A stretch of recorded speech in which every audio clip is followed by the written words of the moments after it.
What did you guys tell us at midnight that we maybe don't know at this point? That's new information. Well, I can identify that we have 3 individuals that did die. Those individuals are all males, 17, 21, and 29. The 17-year-old and the 29-year-old are brothers. As far as the injured are concerned, we have 2 females that are injured, 20 and 21-year-old. 3 males, 20, 23, and 16. That 16-year-old did have to go into surgery. He is expected to make a full recovery. As far as what took place here, we can tell you that this started at a concert car event. A fight broke out during that concert. At that point, the venue kicked those individuals out of the concert. It escalated out in the parking lot area, and that's when the gunfire erupted. We know that the individuals that started firing these shots, they are known to each other. They've had some heat between them before, so this is a very isolated incident, and that's really what's important here. We want the public to know that this was an isolated incident, that this was not something that the public needs to be concerned that we have some shooters that are out on the street that they are potentially in danger for. That said, we still want these individuals off the street. We are still actively looking for shooters in this case.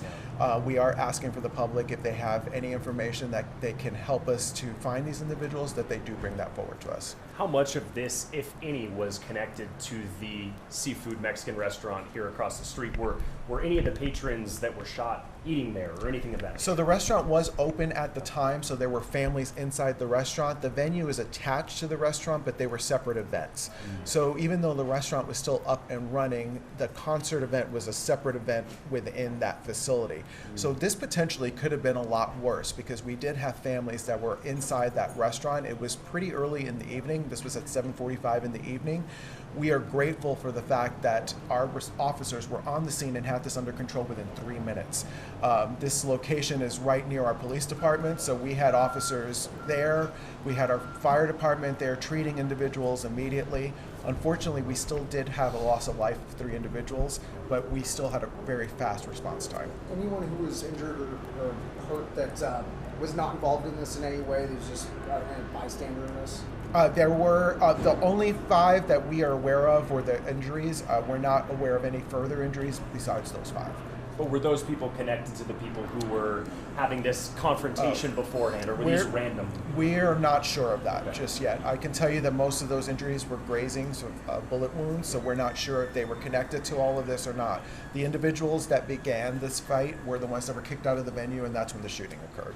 Quick clarifying question. This car show you say where this all stemmed from originally, is that near here or was that somewhere else? The car show and the concert were all in one, so it was at the venue. So if you actually look, you can see some of the vehicles are still outside in the park. And it was a Cinco de Mayo celebration? Is that what this was? I don't know if it was necessarily for a Cinco de Mayo celebration, but it was a car show concert.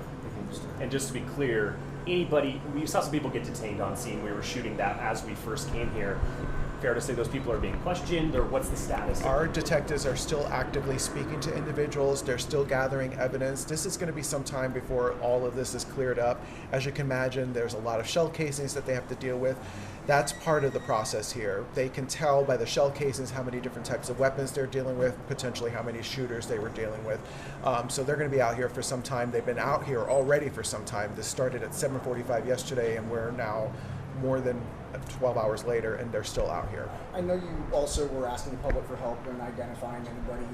Any info you can give us to broadcast that people should be on the lookout for? Right now, we've just seen a lot of social media videos and TikTok videos. We're still asking for those. Any information is not anything that we are going to turn away. So if you think you saw or heard something that could potentially lead to getting these folks off the street, we're going to ask you to go ahead and supply that.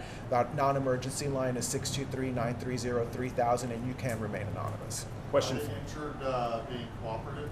Everyone that we have been in contact with has remained cooperative. Any other sort of video evidence you think that's in this area you guys may have collected? We're still trying to canvass that. As you can imagine, we're using all methods possible to try and get as much information as possible. So the people that were shot can't identify the shooters? Well, that we're still talking to them. As you can imagine, the first priority was trying to get them the help that they need for their injuries, and then after that, our detectives start talking to them. What type of weaponry was used here? Do you guys know that yet? We're still trying to figure that out. Anything else you want to add? I think that's it. Great. Thank you, Jose. Appreciate it.